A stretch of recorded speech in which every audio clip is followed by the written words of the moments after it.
calling. The official game comes with 6 formations of play cards of about 30 to 40 play cards in each. We're only going to talk about 4 formations. Pro set, 2 tight end, I formation, shotgun. And we're focused on the pro set. It's the simplest formation.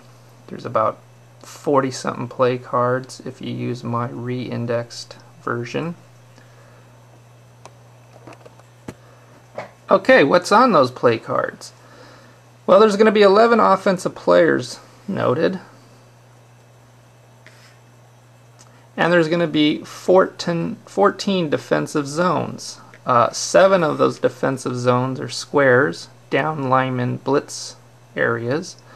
3 of those zones are rectangles, flat or short, dump, linebacker rectangles. 3 of those are ovals, medium pass ovals, and 1 is a long or deep pass oval. Now on the card, a D20 die roll from 1, actually here on the split end, all the way up to 20, actually here on the fullback, is going to be noted. My index cards are reformatted, always reading left to right, top to bottom. Also on those play cards are going to be some route lines showing where the offensive, or some of the offensive players are going and targeting, which defensive zones they're targeting. Flanker, this is the pro set flanker cross, so we can see that the flanker is coming up and then crossing over the medium pass oval in the middle. Additionally, on these play cards, there's going to be rating types. Since this is a medium pass, most of the ratings are going to be D ratings across here. However, the tight end and the halfback are both going to have X ratings, which are supplemental block ratings. So these are ratings in this case to pick up blitzing players. And then on the fullback we have a C rating because he is going to go into the middle linebacker's rectangle for a possible dump-off pass if the quarterback needs to check off. Additionally, if the quarterback needs to check off the flanker, he's going to target the split end in this medium pass oval. Now you can see there's 20 chances, so every die roll has a 5% chance of coming up. So on a D20 roll of 1, we have 5% chance that the quarterback in fact is going to check off and throw a medium length pass to the split end. There's 3 chances, 18, 19, and 20, that he's going to check off and try and throw a dump middle screen to the fullback. And if this were a short pass, a quick or a dump pass or a screen pass, we would only have 5 chances, usually these 5 middle squares, which are our down lineman squares, for a pass rush, noted by these up and down arrows and the squares on the defensive field. Now this is a medium, so additional 2 squares are brought in for chances of a pass rush and or a sack. And had this been a long pass, these outside squares, there would have been 2 chances in each to give another 2 chances for more rush pressure. So on a short, quick pass, there's only 5 of the 20 die rolls to get pass rush pressure. On the medium length, we're up to 7 chances.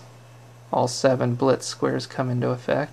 And on the long passes, there's 9 chances, with the 2 outer squares getting the bonus 1 extra chance. So 1, 2, 3, 4, 5, 6, 7, 8, 9. So since this is a medium passing play, we can see that the quarterback is going to have the highest probability of chances coming into effect here, 8 through 12, which is 5 chances, 5 out of the 20 die rolls. And secondly, the flanker is going to have 4 chances coming into effect on 13 through 16. And then there's going to be 3 chances that he's actually going to dump off to the fullback. Now in the defensive areas, since we're doing a medium pass and it's crossing over, it's crossing into the center oval, and as you can see, the 5 chances from the quarterback and the 4 chances from the flanker are teaming up together, and we're targeting the medium oval from 8 to 16, which is the low end of the quarterback, the high end of the flanker. So their total of 9 chances come into effect in this defensive zone. So the defense will need a defender in this medium middle oval in order to have a matchup and try and defend this play. That's where his greatest concentration should be. If the solo defensive chart, or when playing head-to-head, you've moved the token out of there or never put one in there, then the offense is going to win the matchup automatically. If there's one token there, and in a 4-3 defense, usually that's the place that the strong safety initially sets up. So most often the strong safety is going to be there. But sometimes there's going to be 2 defenders. There's a maximum of 2 defenders in any zone. And the quarterbacks, and or flanker would have to match up with those 2 defenders. Okay, so when the offense is matching up and there is a defender, the play card also shows what type of rating type is going to be utilized. In this case, if it's the quarterback that gets called on, it's his D rating, same as the flanker, same as all the blocking linemen. The only differences are the halfback, which is using his X rating, which is a supplemental block rating, which is, can he block the blitzing lineman that might be out here, or linebacker, or defensive back. Same with the tight end, his supplemental block rating of X is going to match up with any potential blitzer from this square.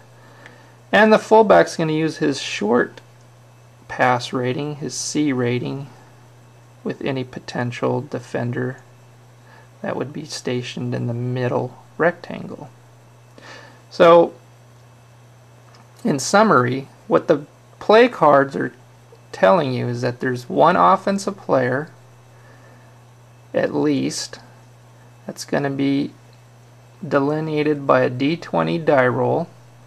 Let's assume it's 8 in this case, so that it's the quarterback, and that it'll tell you which type of rating to use on that offensive player. In this case, it's the D rating of the quarterback, his medium pass rating.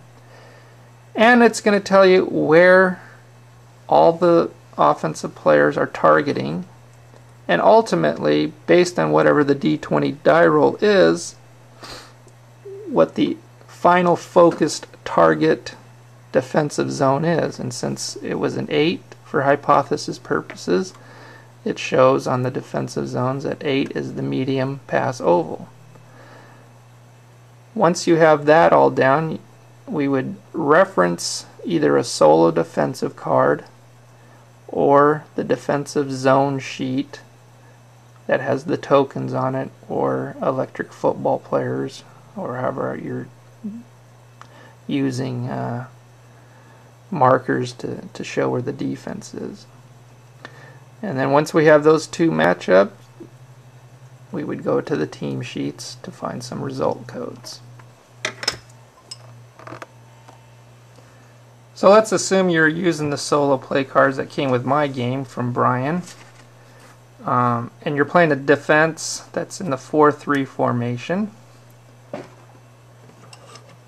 And the 12-sided die that is used to determine how the defense was set up. Let's look at number 3 or number 6 or number 9 on the odd solo play defense. So on the 3, we have nobody in that medium ovals pass zone.